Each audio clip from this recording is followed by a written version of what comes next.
Hi everyone, welcome to TGPSC exams. మనం previous వీడియోలో అసఫ్ టాపిక్లోని మీర్ ఉస్మాన్ అలీఖాన్ గురించి 400 బిట్ దాకా కవర్ చేసామండి. ఇప్పుడు 401 బిట్ నుంచి మనం చూసుకుందాం. 401 బిట్ వచ్చేసరికి ఏడవ నిజాం ప్లస్ దుల్హన్ పాషా సంతానం ఎవరు? మనం ఆల్రెడీ ప్రీవియస్ వీడియోలో ఏమని చదువుకున్నామంటే ఏడవ నిజాం మొదటి భార్య ఈ దుల్హన్ పాషా అండి.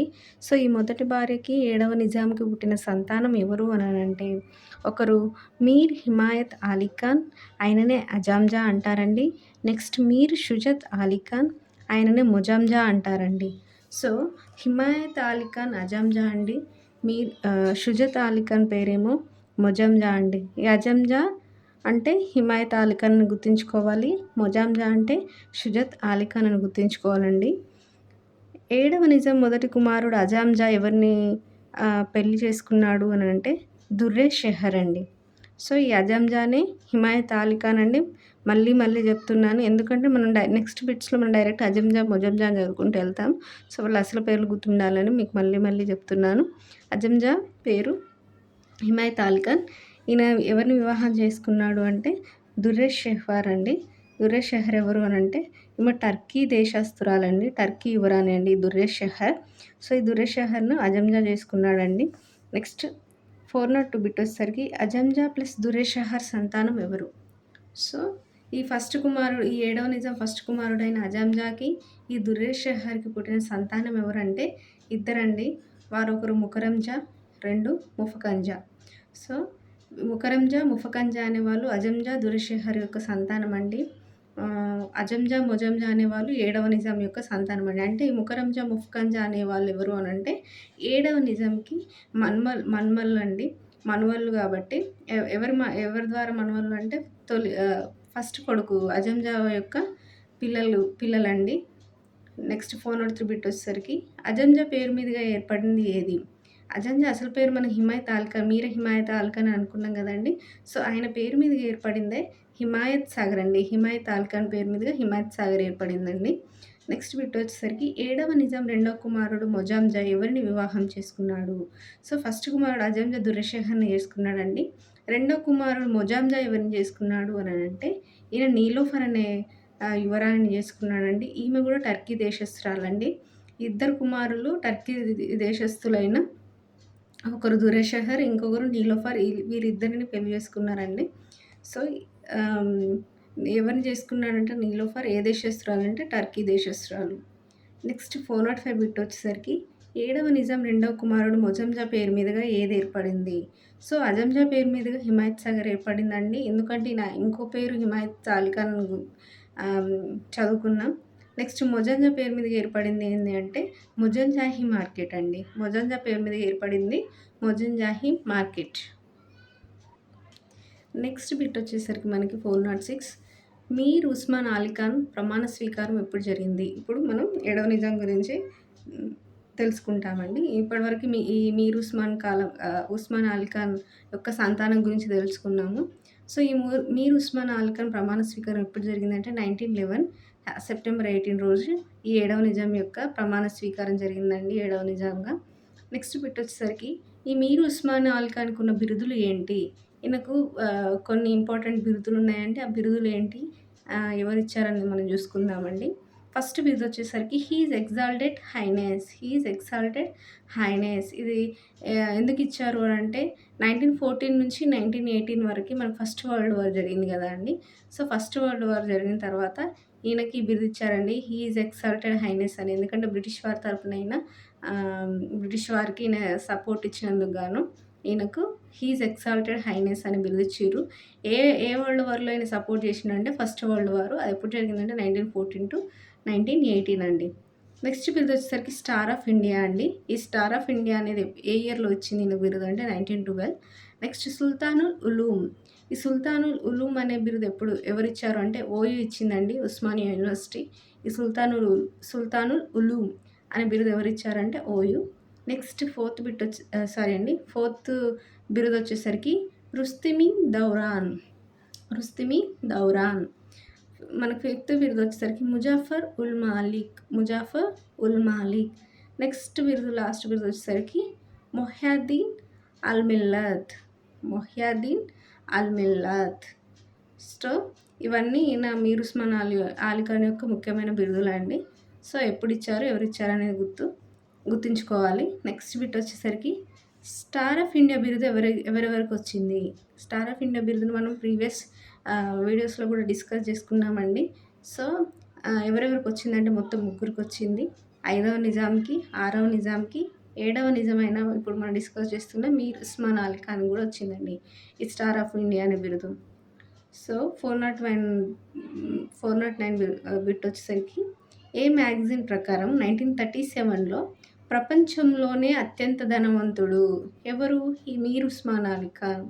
ఏ సంవత్సరంలో అంటే 1937లో అండి. అంటే ఆల్మోస్ట్ మనకి స్వతంత్రం వచ్చి ఒక 10 ఇయర్స్ బిఫోర్ ప్రపంచంలోనే అత్యంత ధనవంతుడు అని ఏ మ్యాగజైన్ ప్రకారము ఈ మీర్ ఉస్మాన్ అలీ ఖాన్‌ని పేర్కొన్నారు అంటే టైమ్స్ మ్యాగజైన్ అండి. ఏం మ్యాగజైన్ అంటే టైమ్స్ మ్యాగజైన్ చెప్పింది 1937లో. అప్పుడున్న ధనవంతుల్లో ప్రపంచంలోనే అత్యంత ధనవంతుడు ఎవరు అంటే ఈ మీర్ ఉస్మాన్ అలీ ఖాన్ అని చెప్పి టైమ్స్ మ్యాగజైన్ పేర్కొందండి. నెక్స్ట్ బిట్ వచ్చేసరికి పేపర్ వెయిట్‌గా దేన్ని వాడాడు? సో, ఈయన ప్రపంచంలోనే అత్యంత ధనవంతుడు. మరి పేపర్ పైన మనం జనరల్‌గా ఏంటి ఒక పేపర్ వెయిట్‌గా మామూలుగా ఏం వాడతామండి? స్టోన్ టైప్ థింగ్స్ వాడతాం కదా! వెయిట్ ఉండడం కోసం పేపర్ వెయిట్ గాలికి అటు ఇటు ఎళ్ళకుండా. కానీ అప్పుడు ఆయన ఏం వాడాడంటే పేపర్ వెయిట్‌గా జాకబ్ డైమండ్‌ని వాడాడండి. సో, అంటే ఇక్కడ మనం తెలుసుకోవాలని ఆయన ఇంత లావిష్ లైఫ్‌ని అనుభవించాడు అనేది మనం ఇక్కడ తెలుసుకోవాలండి. అందుకే ఆయన ఆ టైంలో ప్రపంచంలోనే అత్యంత ధనవంతుడు. సో, పేపర్ వెయిట్‌గా దేన్ని వాడాడంటే జాకబ్ డైమండ్ అని గుర్తుంచుకోవాలండి. ఏ diamond? Jacob diamond. Next bit వచ్చేసరికి ఎలిజబెత్ టూకి ఏ హారాన్ని గిఫ్ట్‌గా ఇచ్చాడు? సో, ఈయన ఎలిజబెత్ టూకి కూడా ఈయన ఒక హారాన్ని గిఫ్ట్‌గా ఇచ్చాడండి. ఏ హారం అంటే తియారా వజ్రం హారం. తియారా వజ్రాల హారాన్ని ఇచ్చాడండి. ఈయన పేపర్ వెయిట్‌గా వాడింది జాకబ్ డైమండ్. ఎలిజబెత్ టూకి ఇచ్చిన గిఫ్ట్ ఏంటంటే తియారా వజ్రాల హారం. ఎవరికిచ్చాడంటే గుర్తుంచుకోండి ఎలిజబెత్ టూ. నెక్స్ట్ బిట్ వచ్చేసరికి 2008 వరల్డ్ ఆల్ టైమ్ రిచెస్ట్ పర్సన్స్‌లో ఈయన 5వ స్థానంలో ఉన్నాడండి. అంటే 2008లో వచ్చిన ఒక రిపోర్ట్ ప్రకారము అంటే లేటెస్ట్‌గా 2008లో వచ్చిన ఒక రిపోర్ట్ ప్రకారము world all time richest person. మన ఇందాకేంటి 1937లో ఆ పర్టిక్యులర్ ఇయర్‌లో ఉన్న ప్రపంచంలోని అత్యంత ధనవంతుల్లో ఈయన నంబర్ 1 స్థానం అనుకున్నాం కదండీ! కానీ ఇప్పుడేంటి మొత్తం ఇప్పటి వరకు వరల్డ్‌లో ఉన్న ఆల్ టైమ్ చూసుకుంటే మొత్తం ఓవరాల్‌గా ఇప్పటి వరకు చూసుకుంటే ఎవరు రిచెస్ట్ పర్సన్ అనంటే ఆ రిచెస్ట్ పర్సన్‌లో 5వ స్థానంలో ఉన్నాడండి మీర్ ఉస్మాన్ అలీ ఖాన్. పర్టిక్యులర్‌గా 1937 వచ్చేసరికి అప్పుడు ఈయన నంబర్ 1 స్థానము. కానీ ఓవరాల్‌గా ఇప్పటి వరకు ఉన్న ఆల్ టైమ్ రిచెస్ట్ పర్సన్‌లో ఎన్నో స్థానం అంటే 5వ స్థానం అండి. ఏ ఇయర్‌లో ఇది రిపోర్ట్ అంటే 2008. నెక్స్ట్ బిట్ వచ్చేసరికి ఎప్పటి నుంచి ప్రత్యక్ష పాలన చేశాడు ఈయన అనంటే 1914 నుంచి 1918 అండి. అప్పటి వరకు ఈయన ప్రత్యక్ష పాలన చేశాడు. తర్వాత ప్రత్యక్ష పాలన ఎప్పుడు రద్దు చేసి ఎవరి అధ్యక్షతన నూతన పాలక మండలి ఏర్పాటు చేశాడు? అంటే 1919లో ఈయన ప్రత్యక్ష పాలన రద్దు చేశాడండి. అంటే ఎక్కడ 1914-18 వరకు ఈయన ప్రత్యక్ష పాలన చేశాడు. ఆ తర్వాత 1919లో ఈ ప్రత్యక్ష పాలనను రద్దు చేసి ఇనస్సర్ అల్ ఆలీ ఇమామ్ అనే దివాన్ అధ్యక్షతన ఒక నూతన పాలక మండలిని ఏర్పాటు చేశాడండి. ఎవరు అధ్యక్షన అంటే సర్ అలీ ఇమామ్ అనే దివాన్ అధ్యక్షతన. నెక్స్ట్ బిట్ వచ్చేసరికి శాసన వ్యవస్థల సంస్కరణలపై ఏ కమిటీని వేశాడు? ఏ కమిటీ అంటే బాలముకుంద్ కమిటీ అండి. ఈ బాలముకుంద్ అనే వ్యక్తి ఎవరు అంటే అప్పుడున్న హైకోర్టు న్యాయమూర్తి అండి. ఈ బాలముకుంద్ ఎవరు అంటే హైకోర్టు న్యాయమూర్తి. దేనిపైన సంస్కరణలపై వేశారనేది ఇంపార్టెంట్. శాసన వ్యవస్థలో సంస్కరణలపై వేసింది బాలముకుంద్ కమిటీ అండి. నెక్స్ట్ బిట్ వచ్చేసరికి శాసన వ్యవస్థ నుంచి న్యాయ వ్యవస్థ వేరు చేసే ముఖ్య సంస్కరణలను ఏ సంవత్సరంలో ప్రవేశపెట్టారు? ఇది వెరీ ఇంపార్టెంట్ అండి. అంటే అప్పటి వరకు శాసన వ్యవస్థ, న్యాయ వ్యవస్థ కలిసి ఉండేవి. సో, ఇప్పుడు శాసన వ్యవస్థ నుంచి న్యాయ వ్యవస్థను వేరు చేసిన సంస్కరణ ఎవరు ప్రవేశపెట్టారు? ఏ సంవత్సరంలో ప్రవేశపెట్టారు అనంటే 1922లో మనకి ఈ సంస్కరణ ప్రవేశపెట్టబడింది అండి. ఎవరు ప్రవేశపెట్టారంటే మీర్ ఉస్మాన్ అలీ ఖాన్. నెక్స్ట్ బిట్ వచ్చేసరికి ఏ సంవత్సరంలో గోవధ కోర్టు గదుల్లో ధూమపానం నిషేధం జరిగింది? అంటే గోవధ నిషేధం, కోర్టు గదుల్లో ధూమపానం నిషేధం. ఇక్కడ గుర్తుంచుకోవాల్సింది ఏంటంటే వీళ్ళు ముస్లిమ్స్ అయినప్పటికీ కూడా గోవధ నిషేధం అనేది మనకి హిందువుల్లో అంటే గోవధ అనేది హిందువులకి చాలా అపవిత్రమైంది అండి. అపవిత్రంగా భావిస్తారు హిందువులు. అటువంటి దాన్ని గూడా ఈయన ఒక ముస్లిం అయినప్పటికీ వీళ్ళు ముస్లిం కింగ్స్ అయినప్పటికి గూడా ఆ గోవధని వీళ్ళు నిషేధించిర్రండి.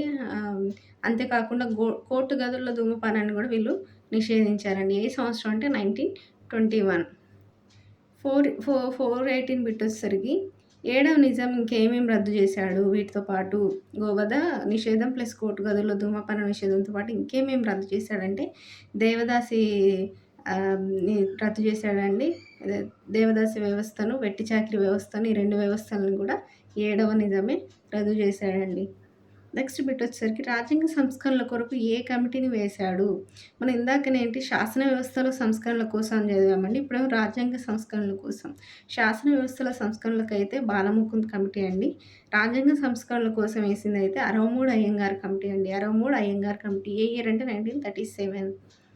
నెక్స్ట్ బిట్ వచ్చేసరికి అజంతా గుహల పరిరక్షణకై ఎక్కడి నుంచి ఎవరిని రప్పించాడు? సో, మనకి ఇప్పుడు హైదరాబాద్ సంస్థానంలో అజంతా గుహలు ఉన్నాయి గదండీ! అప్పుడు ఆ టైంలో.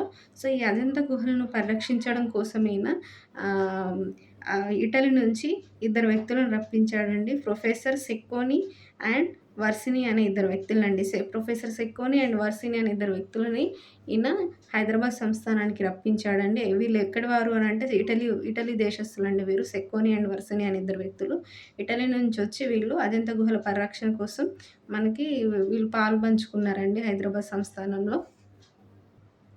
నెక్స్ట్ బిట్ వచ్చేసి మనకి పురావస్తు శాఖ ఏర్పాటు సంవత్సరం ఎప్పుడు? అంటే పురావస్తు శాఖను ఏ సంవత్సరంలో ఏర్పాటు చేశారు అని అంటే 1914 అండి. పురావస్తు శాఖ ఏర్పాటు. నెక్స్ట్ బిట్ వచ్చేసరికి ఏడవ నిజాం పరమత సహనం గలవాడు అని మనకి దేన్ని చూసి మనం తెలుసుకోవచ్చు ఏడవ నిజాం పరమత సహనం గలవాడు అంటే ఇతర మతాలను కూడా అయినా ఏమంటారు సమానంగా చూసేవాడండి. ఓన్లీ ముస్లిం మతాన్నే కాకుండా మిగతా మతస్థులను కూడా ఈయన సమానంగా చూసేవాడు. సో, అదే పరమత సహనం గలవాడు అని ఏ ఏ విషయాలను బట్టి మనం తెలుసుకోవచ్చు అంటే ఈయన సీతారాం బాగ్ దేవాలయానికి ఒక కమిటీని ఏర్పరిచాడండి. అంతేకాకుండా హైదరాబాద్లో ఉన్న మాదన్నపేట, శంకర్ బాగ్, గోల్నాక దేవాలయాలకి ఈయన ప్రతి సంవత్సరము నిధులు సమకూర్చేవాడండి. సో, ఇట్లా ఈయన హిందూ దేవాలయాలను కూడా ఈయన ఏమంటారు హిందూ దేవాలయాలకు కూడా ఈయన డొనేషన్స్ ఇచ్చాడు. కాబట్టి ఈయన పరమత సహనం గలవాడు. ఈయన ఓన్లీ ముస్లింలనే ముస్లింలకి ఫేవర్‌గా లేడు. ఈయన హిందూ మతాన్ని గౌరవించాడు. హిందూ దేవాలయాలైనటువంటి ఈ సీతారాం బాగ్ దేవాలయం, హైదరాబాద్‌లో ఉన్న మాదన్నపేట, శంకర్ బాగ్, గోల్నాక దేవాలయాలకు ఈయన నిజాం గవర్నమెంట్ నుంచి ఫండ్స్‌ని చేకూర్చాడు. వాటి డెవలప్‌మెంట్స్ కోసం పాల్పడ్డాడు అని చెప్పి మనము ఈ ఈ ఈ బిట్‌లో మనం తెలుసుకున్నామండి. నెక్స్ట్ బిట్ వచ్చేసరికి మనకి 1911లో ప్లేగ్ వ్యాధి వచ్చిందండి. 1911లో ప్లేగ్ వ్యాధితో ఎంతమంది చనిపోయారంటే 13,500 మంది చనిపోయారండి 1911లో. తర్వాత 1916లో మళ్ళీ వచ్చినప్పుడు 16,500 మంది చనిపోయారండి. సో, మనకి ప్లేగ్ వ్యాధి అనేది 1911లో వచ్చినప్పుడు 13,000 మంది, 1916లో వచ్చినప్పుడు 16,000 మంది చనిపోయారు ప్లేగ్ వ్యాధితో. ఈయన టైంలో అనేది గుర్తుంచుకోవాలండి. నెక్స్ట్ బిట్ వచ్చేసరికి మనకి 1926లో నిజాం బ్రిటిష్ వారితో బీరార్ సంధి చేసుకొని ఏమని పిలువబడ్డాడు? అంటే మనం బీరార్ శాశ్వత ఒప్పందం 1902లో జరిగింది అని మనం చదువుకున్నాం కదండీ! 6వ నిజాం టైంలో. ఇప్పుడు ఈ 7వ నిజమైనటువంటి ఇప్పుడు మనం డిస్కస్ చేస్తున్న ఈ మీర్ ఉస్మాన్ అలీ ఖాన్ టైంలో కూడా ఒక ఒప్పందం జరిగిందని బీరార్ సంధి జరిగిందండి. ఈ బీరార్ సంధి ఏ ఇయర్‌లో జరిగిందంటే 1926లో జరిగిందండి. ఈ 1926లో ఈయన బ్రిటిష్ వారితో బీరార్ సంధి చేసుకున్నాక ఈయనని ఏమని పిలిచారు ఈ 7వ నిజాంని అంటే నిజాం ఆఫ్ హైదరాబాద్ అండ్ బీరార్. అంటే ఓన్లీ ఈయన హైదరాబాద్‌కే నిజాం కాదు బీరార్ కూడా నిజాం అని చెప్పడం అండి ఈ బిరుదు. ఏమని పిలువబడ్డాడంటే నిజాం ఆఫ్ హైదరాబాద్ అండ్ బీరార్. ఏ ఇయర్‌లో సంధి చేసుకున్నాడంటే 1926 బ్రిటిష్ వారితో చేసుకున్నాడు. ఏం సంధి అంటే బీరార్ సంధి. అంటే 1926 నుంచి ఈయన నిజాం ఆఫ్ హైదరాబాద్ అండ్ బీరార్ అని పిలువబడ్డాడండి.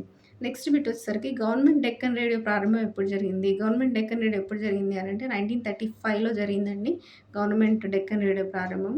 సో, ఇక్కడికి మనం 425 బిట్స్ కవర్ చేసుకున్నాం. నెక్స్ట్ వీడియోలో కవర్ చేసుకుందామండి. Thank you.